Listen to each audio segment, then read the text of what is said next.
Bien le bonjour à tous. Alors, nouveau petit format aujourd'hui sous forme de vocal illustré pour vous parler un petit peu des arcanes majeurs. Je vais certainement le faire en plusieurs fois parce que c'est très long et que ça peut être rébarbatif un petit peu pour ceux qui s'y intéressent et qui veulent en apprendre un petit peu plus. Alors, je fais cette vidéo sur demande parce qu'on m'a demandé s'il était possible que je développe un petit peu plus toutes ces cartes, chose que je fais aujourd'hui. En tout cas, que je commence aujourd'hui. Je vais donc vous parler de la première arcane majeure de ces tarots-là, qui porte le numéro 1, et qui est donc le battleur pour le tarot de Marseille, et le magicien pour le tarot de Rider-Waite-Smith. Alors, qu'est-ce que cette carte, en quelques mots-clés, veut dire? Donc, c'est une carte de commencement. C'est une carte qui parle de notre potentiel et qui parle aussi de jeunesse, mais de jeunesse dans la version apprentissage des choses. Donc dans un tirage, cette carte, ce battleur ou ce magicien, nous, nous parle de début de voyage, et pas n'importe quel voyage, celui de l'intellect et du spirituel. Donc par l'apprentissage constant et évolutif de nos vies. Alors cette carte aussi, elle symbolise dans certaines interprétations la confiance en soi et les convictions que l'on peut avoir sur notre propre pouvoir personnel. Donc en résumé, hormis le fait que c'est une carte qui parle de commencement et de potentiel, c'est aussi une carte qui est très très porteuse d'énergie positive et remplie de possibilités. Donc c'est aussi une carte où on peut faire preuve de créativité, ce qui fait partie de nos potentiels. Voilà, la créativité fait partie aussi de cette carte. Elle nous dit aussi qu'il faut parfois être débrouillard et pour saisir les opportunités pardon, que l'on peut avoir ou pour atteindre nos objectifs, nos buts. Donc, faut garder à l'esprit que cette carte est vraiment la carte de la confiance en soi. Faut pas perdre cette confiance en nous. Et elle nous dit aussi de persévérer, le, persévérer dans nos buts. Donc voilà ce qui concerne la première carte du tarot en général. Je continue donc ce petit voyage en tarologie avec l'arcane numéro 2, qui est donc la papesse pour le tarot de Marseille et la grande prêtresse pour le tarot de Rider. En quelques mots-clés, voilà ce que cette carte nous dit ou nous apprend. C'est une carte du savoir, de l'intuition ou bien de la patience. Alors lors d'un tirage, la prêtresse, qu'est-ce qu'elle veut nous dire? Donc déjà, c'est une carte qui incarne la sagesse, la spiritualité, pardon, et la connaissance intérieure. Alors, elle nous encourage vivement à chercher la vérité à travers nos réflexions intérieures. Elle nous invite donc forcément à nous faire confiance et faire confiance à cette petite voix qu'on entend très souvent, mais que malheureusement on a tendance à ne pas écouter et qui s'appelle forcément l'intuition. Donc en résumé, cette jolie papesse ou cette très belle prêtresse nous encourage tout simplement à suivre cette petite voie, notre intuition. On ne le suit pas assez malheureusement et dans des situations, il nous est très utile. C'est souvent qu'on se dit d'ailleurs ah mais oui, mais j'aurais dû m'écouter. Voilà, ça c'est une des phrases que les êtres humains Ils disent beaucoup. Ah, mais oui, bien sûr, mais oui, cette petite voix-là, je l'ai entendue, mais je ne l'ai pas écoutée. Donc voilà en quoi, dans un tirage, cette fameuse grande prêtresse ou papesse veut nous dire.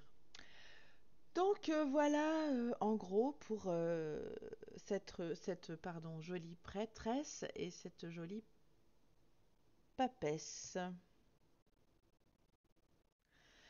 Vient ensuite donc l'arcane qui porte le numéro 3, qui est donc l'impératrice. Alors que ce soit pour le tarot de Marseille ou le Rider, la carte porte exactement le même nom. Alors en quelques mots-clés, cette carte, c'est la carte de la créativité, de l'abondance et de la maternité. Alors qu'est-ce que cette carte nous apprend lors d'un tirage? Bon, bah déjà, cette carte, c'est le symbole de la féminité, de la créativité, de la maternité, hein, comme je viens de vous le dire. Elle incarne l'énergie de l'amour, de la compassion, de la fertilité. Elle nous encourage à exprimer, à cultiver l'amour envers soi-même et bien évidemment envers les autres. Elle représente aussi l'abondance. Alors, l'abondance matérielle, parce que sur cette carte, je ne sais pas si oui, vous verrez, mais le blé, donc le blé, ça c'est signe d'abondance matérielle et de prospérité. Qu'est-ce qu'elle nous dit aussi pendant un tirage, enfin ce qu'elle peut nous apporter. Cette carte, elle nous apporte, elle nous souligne l'importance du soutien et de la protection. Vraiment. Elle nous invite à nous laisser guider. Nous laisser guider par nos émotions. De développer peut-être une approche un petit peu plus bienveillante et compatissante envers nous et bien évidemment envers les autres. C'est une belle carte. Cette carte, je l'aime beaucoup quand on fait un travail personnel et de développement personnel. C'est une carte que j'aime profondément quand elle arrive dans un tirage parce que c'est vraiment une carte une merveilleuse carte. Donc voilà, en gros, c'est une carte qui nous aide à nous aimer.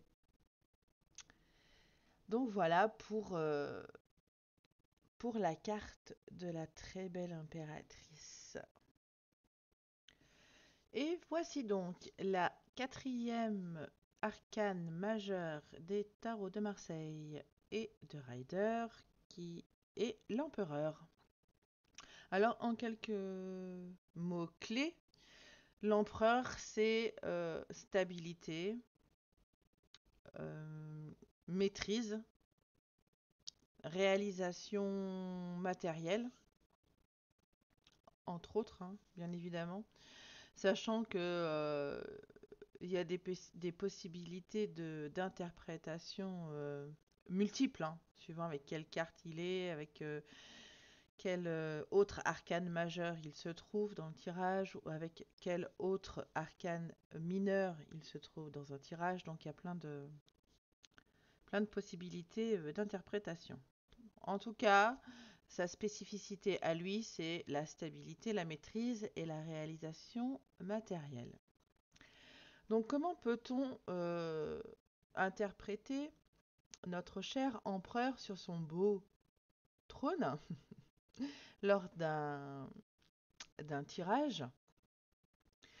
Eh bien déjà, on peut dire de par sa stature, on voit bien que voilà, c'est quelqu'un de structuré et qui aime l'ordre.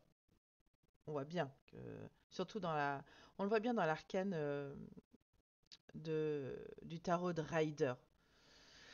Le monsieur il se pose là. Alors, Sur l'illustration que j'ai là, c'est un vieil homme. Et sur l'illustration que je vous mettrai à la fin de cette explication, pardon, il est un petit peu plus jeune, le mien. Bon, après, hein, voilà, chaque illustrateur dessine son personnage comme il en a envie. Parenthèse faite. Donc, qu'est-ce qui nous encourage à faire, ce bon monsieur sur son trône? Eh bien, il nous encourage à établir des fondations pardon, très, très solides pour atteindre notre but ou notre objectif. Sans ces bases solides, on n'arrivera pas au bout. Et bien évidemment, à tout structurer, bien sûr. Donc, en gros, ce beau personnage vêtu de rouge, en tout cas sur cette illustration-là, qu'est-ce qu'il veut nous apprendre? Eh bien, il veut nous apprendre l'importance de la discipline, tout simplement, et celle de l'organisation. Voilà. Sans ça, on peut pas, sans ces fondations-là, vraiment, on peut pas atteindre les objectifs qu'on veut atteindre. Il a aussi une petite appartenance au côté paternel, mais paternel bienveillant, sans lesquels, forcément, sans papa, on a un petit peu de difficulté à progresser dans la vie. Bon, ça ne nous en empêche pas, hein, mais voilà. Bon, ben sur ce sera donc le dernier de la journée. Je vous dis à très bientôt et je vous embrasse. Bon samedi, bisous.